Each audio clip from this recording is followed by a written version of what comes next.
All right, y'all. So remember, for those of you guys who are new, my name is Coach Ashley Carter. I have over 20 years of coaching experience. I've coached at every level possible, highest level of coaching, University of Washington. Also, Fee. Okay, Fee, I appreciate you, Fee. Help me out, Fee.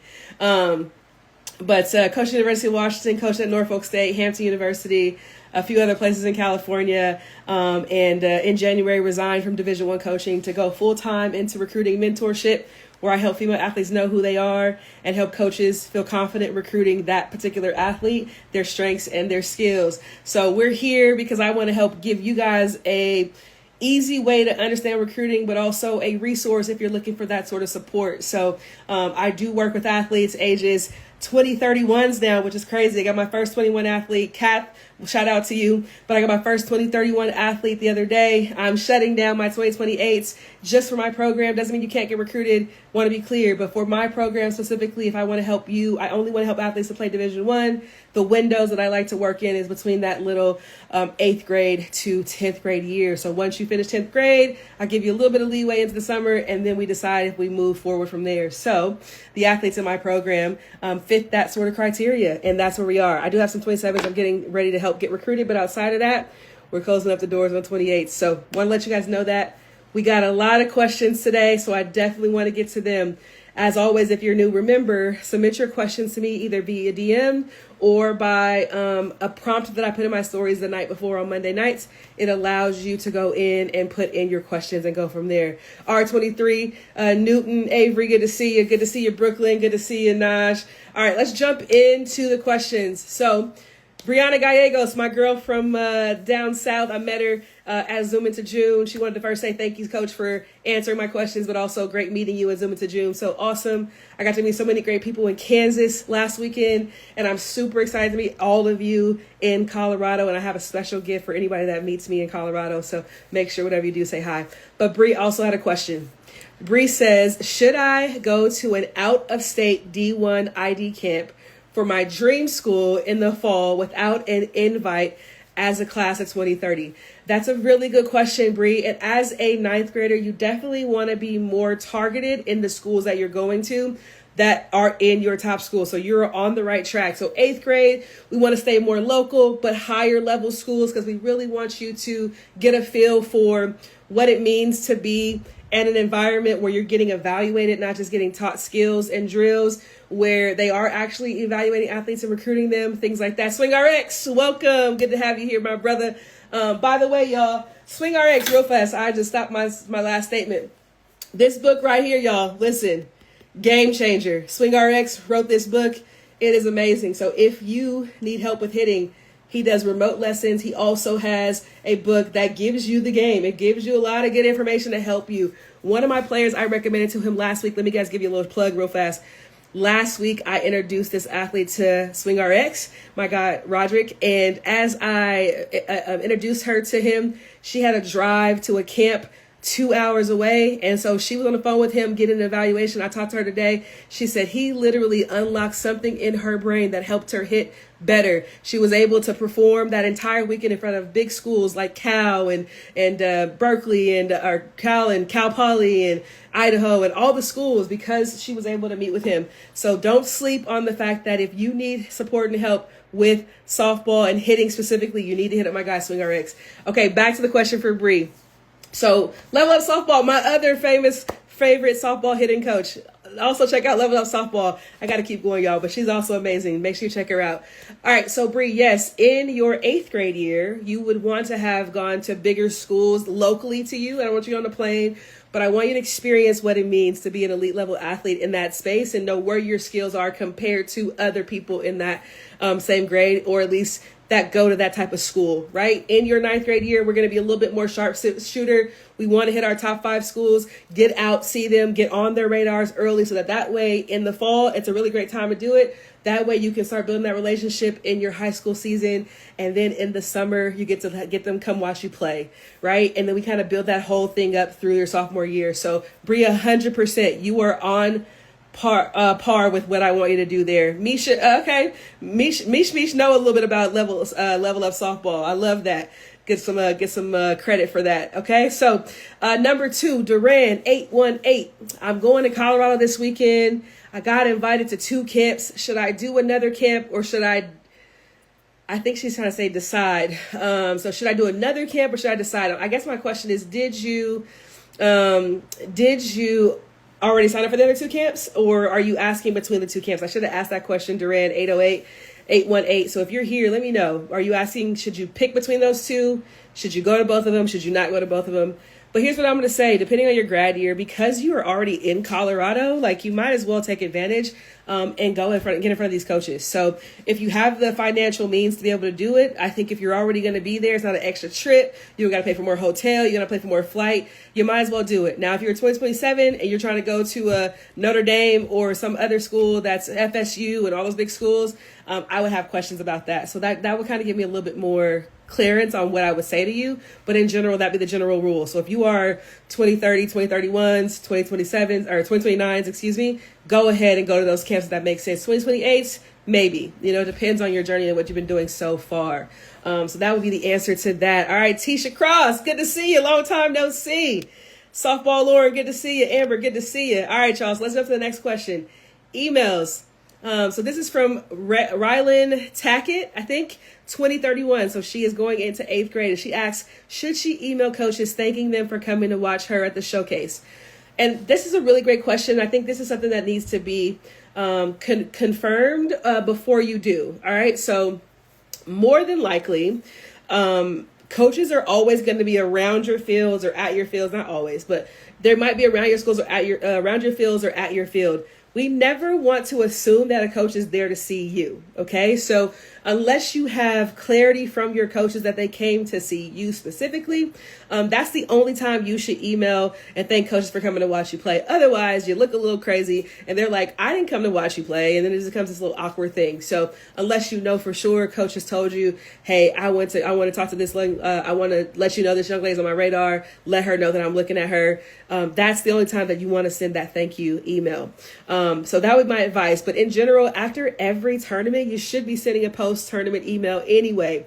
But as a 8th grader, you got a little time before you send as many emails, but for sure, you want to flex that muscle a little bit. I think for you, probably focusing on what camps you go to and emailing them post and pre and post camps were probably the best. All right. But in general, don't assume. If you know for sure they came to see you, 100% send them a thank you. You absolutely should, with something that identifies you to them, like a video from the weekend, things like that. Avery, what's up?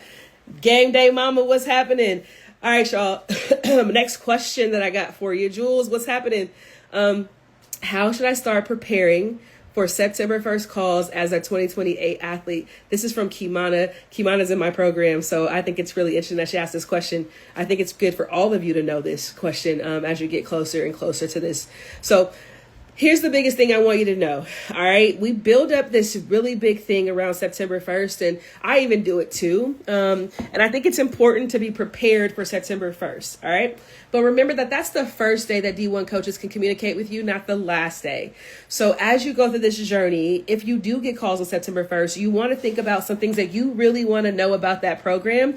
And you also need to be able to speak about yourself, right? So in my program, we talk about a lot of things about our strengths, and we talk a lot about what questions we ask at camps around our strengths. We send emails that talk about our strengths. We post on social media that talks about our strengths. So when you are talking to coaches, you're simply just having a conversation about what you do, how you perform, what things you like about that school, what things make you a great teammate, a great player. You need to be able to speak those things out loud, not just be able to write them in emails and show on social media. You want to speak those things. So practice talking about yourself. Another thing I want you to do with this process is I also want you to remember that just as much as this is a interview where the coaches are getting to know you, you also need to be able to get to know the coaches. You are also interviewing them. Everybody is not a fit for you. And you need to know that, and you need to know that ahead of time, or you need to know that and you need to learn that about these coaches ahead of time or as you're in this process. You might find that there are some moments where you're like, I don't really know if I like everything that they're talking about, that they're doing, and that's completely okay. Okay, so you want to make sure that just as much as they're interviewing you, what do you want to know? In fact, fact, one of my athletes has a visit today, and then she has a visit on Friday. And we last night sat down and came up with the two-page page. It wasn't 2 pages, but it was a lot of writing of what things we want to know, what we want to know about coaches. So we did a category of like, what do we know about, what do we want to know about the school? What do we want to know about the team? What do we want to know about their track record of sending athletes to the next level, or whatever the case may be? And we want to know about the coaches themselves, their coaching style, their competency, how many players are on their roster. We wanted to know all these questions. So we sat down together last night, me, my athlete, Adriana, and her parents, and we started to write down what things we want to know. So you should all do this very same thing. What's important to you? Like, what's going to be important to the space that you go to, the team you play for, the coaches you play for, the environment that you're going to go in. You want to have some of these things in mind. And one question I'm going to give you that I think a lot of people don't think about is, how close is the airport to that school? People don't think about that, but that is something that is really important. Like, let's say you got to get home really fast, or you want to get home quickly after you finish your finals, but you got to drive 3 hours in the snow. That ain't really nice. You might miss your flight. You might not get home. So you want to consider all those things. But that's what I like to give people all the time is, how close is the nearest airport? All right. So really, really great question. Virtual sports group. What's up? Everybody's a Lobo. Woof, woof, woof. Good to see you here. I appreciate you guys for being here. If I have time, Kamina, I will definitely answer your question, as well as Fee. But I got a lot more to go. So let's keep going. All right. So, Coach Carter, what should I do with my travel team? Travel ball coach has been in contact with a college coach who just transferred to a new school. I am attending a camp at that coach's original school this week. What's the best way to contact the coach when they're in between schools as far as emailing goes? This is a great question. It actually came up from one of my players. You know what's really funny about this that I really love is that as I get questions from y'all, I also get these same questions from my athletes, but I get to answer them directly and right away, which is pretty cool. So in my 360 athlete program, this question literally came up, and I bet you it's about the same coach. This is the Boise State, the Idaho State coach that moved to Boise State, right? If that's not who you're talking about, the same thing is going to apply. So my athletes, in the beginning, what I tell them to do is, if they're still coaches at that current school that you know that you've been communicating with, continue to communicate with those assistant coaches. You never know if they might take over as the head coach of that program, or you never know where they might end up next. So building the relationship between the coaches is still very great. So if they're still on the website, send them an email. Now, what happened today? Oh, and then when it comes to the head coach, there's no email in either places, right? They're no longer on the Idaho State. They're not on the Boise State one yet. So what can you do? You can't email them. There's nobody to email. So what you do instead is, we found that he has his direct messages open, and he's going to hate me for saying this. I know, Coach Rich. Sorry, Coach Rich. But here's what I'm going to tell you to do. 100% get in the DMs on X. All right. Get in the DMs. Let him know about your schedule. Do not send him a long message. Okay. Do not send him a long message. Just say, hey, coach, I realize you don't have your email yet for your new school, but I wanted to make sure you got my Colorado schedule. Here is the graphic of my schedule. I hope to see you there. Plain and simple. All right. Pretty short, pretty sweet. I just gave you some DM game, but that's all you need to do. Make the graphic, okay, and send it to him. All right. So let's talk about now what happened to her today. Is she's preparing to send that email, and then, the assistant coaches aren't there either. They are now off of the website. What do you do? In that case, you got to just wait. You got to wait to see who's going to take over the program, who's going to be in the new role, the new space. You just kind of got to wait. And that's just the hard part about it, but that's the reality of the summer. It's the coaching carousel for a reason. So in the meantime, if you can find them on social media, feel free to send them a DM. But you probably only know about the head coach, so feel free to DM them. Outside of that, you kind of got to wait, right? So that would be my answer. That was for Carly Cook. So Carly, great question. I wanted to make sure I answer it for you. All right, the next question came from, I think it's a dad, and I don't know the full name. It says the game. But it says, my daughter is going to 9th grade. Is there anything I can do to promote her for colleges? So to be clear, you can't promote her in any way. That is not your responsibility, not your job, not something you can do as a parent. You should not interact with college coaches at all. What should happen is you should allow your athlete to begin to build those relationships. So she's going to be in 9th grade. She needs to already be flexing the muscle of emailing, posting on social media, getting to camps. playing on a high level travel team, right? And doing some sort of strength and conditioning training or getting yourself out there for exposure. That should be the bare minimum that she should be working on. If she's doing all of those things, she's on the right track. And then the rest is like play in best tournaments, get to the right camps for them to be able to see you. But really utilize social media to build up your footprint. So that way, when coaches do hear about you or know who you are, they can go check you out and know who you are, what you do, and how you do it. SwingRx, I appreciate you for that kind words, sir. I really do. All right. So hopefully that helped the game. I think it's going to be really great. All right. I got a few more, y'all. We're kicking still. I think I got 3 more. All right. So let's go to the next one. Let's see. Coach, I think you have a post about this, but can you clarify visibly tagging multiple coaches on the same post, bad or bad call? Yeah, we do not tag coaches on posts on X.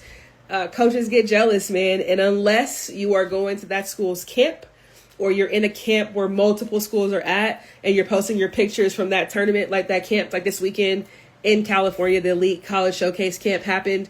Ton of coaches there. LTG camp happened. Ton of coaches there. You took a bunch of pictures. You can 100% tag all of them in that, saying thank you, let them know who you are, things like that, because you were at that camp. Outside of that, if you're just posting a regular workout, a regular highlight video from the weekend, we are not going to tag coaches. Now, what you could do is you post that video and you send your coach an email or a DM, let them know, hey coach, I got a new video up of me working on this. I got here's an email, here's my information, here's who I am. Let me send you this information that helps. Thank you so much, Melody Starks. I appreciate you guys so much. But yeah, that'd be my answer. No, just additional tagging, just the tag. All right. So very good question. All right. Good to see all of y'all. Appreciate you. Let's go to the next question. All right. Let's see. Did I skip one?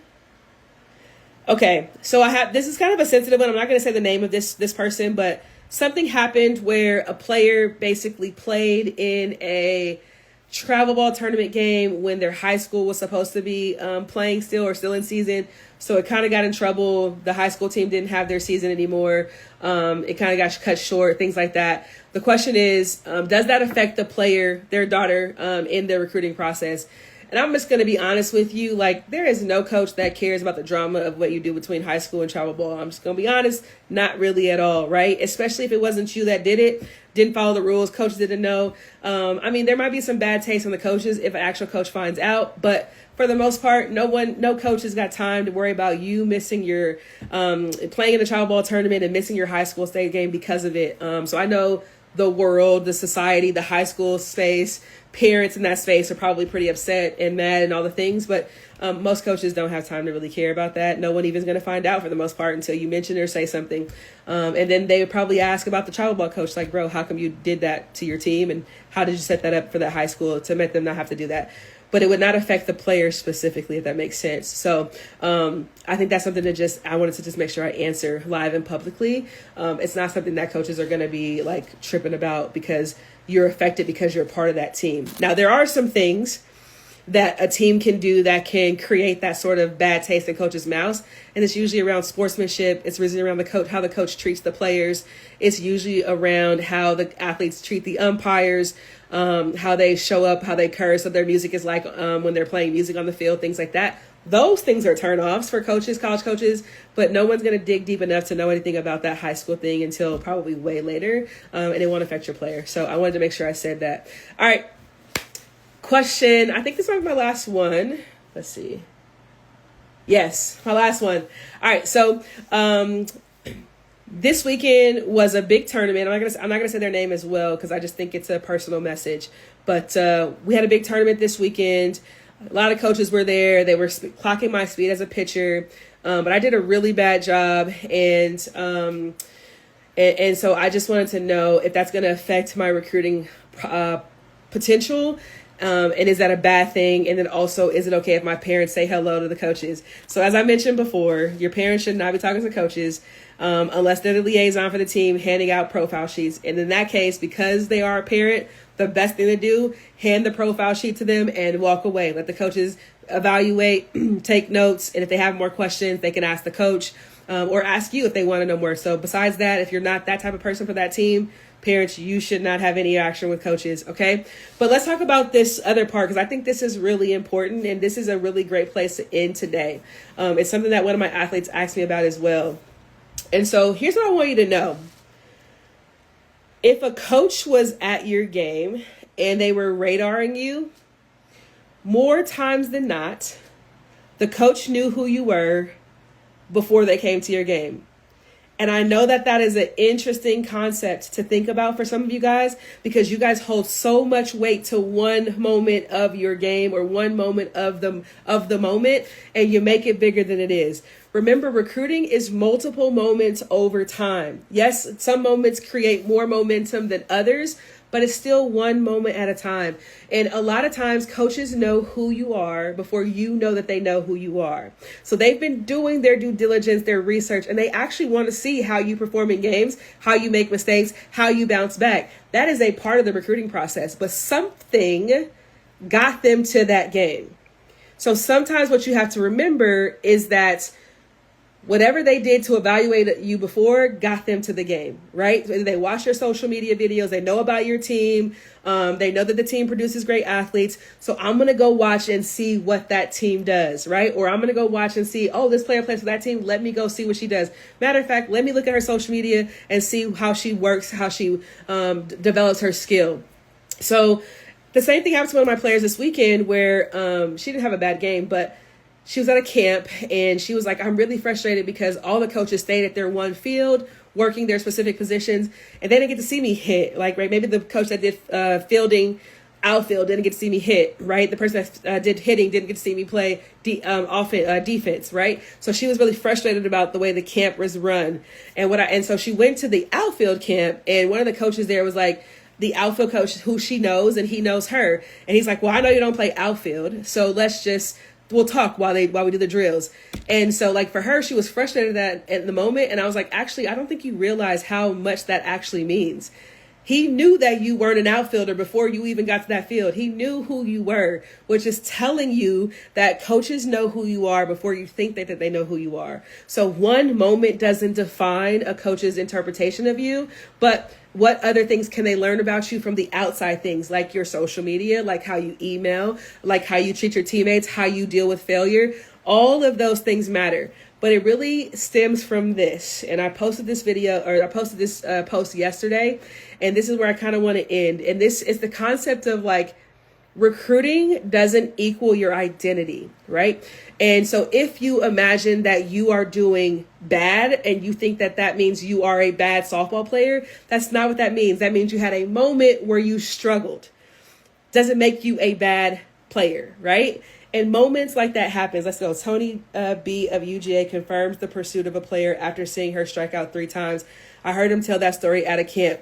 Exactly, right? He's talking about my guy over at UGA. Like literally, we want to see how you struggle through things and how you bounce back. But what got him to that field was he knew something about you already, right? They knew something about you already. So keep that in mind, that you are on a coach's radar way before you even know that you are. But you have to do your due diligence and stay consistent, right? And keep persevering after this goal, because that's really important. All right. So with that, I told you guys that I would be giving out little gifts for those of you who are at the tournament in Colorado, and I'm going to be in Legacy as well as PGF Nationals. But I did get some wristbands in, and I'm going to be handing them out with some stickers and some really cool things. And I want to show you guys, I got the wristbands today. And here's what I want you to know about this. Recruiting is not your identity, right? Recruiting is not equal your value, and it does not equal your worth, all right? As a 360 athlete or an athlete who's pursuing this, you have to be a human being first, right? You were created first to be exactly who you were called to be, right? Then you have to be a student, which means you have to be called to learn new things and grow, right? You have to get stronger in your mentality. You have to get stronger in your faith. You got to get stronger in your belief in yourself. Get rid of that self-doubt. That's really important. That makes you a student of the game, right? Then you have to be a competitor. You got to be able to go out there and say, you might have won this time, but next time I'm going to win, because you were chosen. God chose David to fight Goliath, right? A small, teeny guy, when he had other brothers who were bigger, stronger, taller, could fight, have experience, yet he chose David. And that means that like, no matter what your journey that you go through in, no matter how hard recruiting might be, it might be your David, but you can overcome it because God has chosen you to be able to do that, right? So my wristbands basically give you the 360 athlete logo right here. And then my just regular mantra for my 360 athlete is I'm a human, I'm a student, and I'm a competitor. And then on the other side, we want to get a little bit more into the God side. Jeremiah 1:5 says, I knew you in your room. I knew you before you were in your mom's womb. I created you in my likeness. I knew that you were going to be in your greatness and be rulers of nations. I paraphrase that. I don't remember the whole verse, but that's exactly what it meant. But here it is. You were created, you were called, and you were chosen. Right? So if you remember that, like you are of God, the Most High, nothing can get in the way of that. And then if you can see on the inside, there's actually some inscripts on the inside of the bands. And it basically says, let your light shine. This recruiting process gets tough. But remember, recruiting is not about helping you understand showing your value. It's about showing how your skills add value to a program. And then out of 8 billion people in the world, there's only one of you, which makes you unique, valuable, and enough. It says it on the inside of the message as well. So my girls are going to get these, but anybody else who is out of Colorado, if you speak to me, you see me, let me pull this out of my backpack for you so you have it. But I really appreciate you guys. My greatest mission, my greatest message, my greatest moments here is the opportunity to share with you just how powerful you are, to help you hopefully use a little bit of my belief in you if you don't have enough belief in yourself yet. And then hopefully you can also depend on God to give you some of that as well, because listen, he created you, he called you, and he chose you. With that, I hope you guys have an awesome night. We'll see you guys in Colorado. Otherwise, we'll see you soon next week on Tuesday. All right. Peace. Love you too, Carlos. Good to see you, brother. All right. Peace, y'all. Have a good one.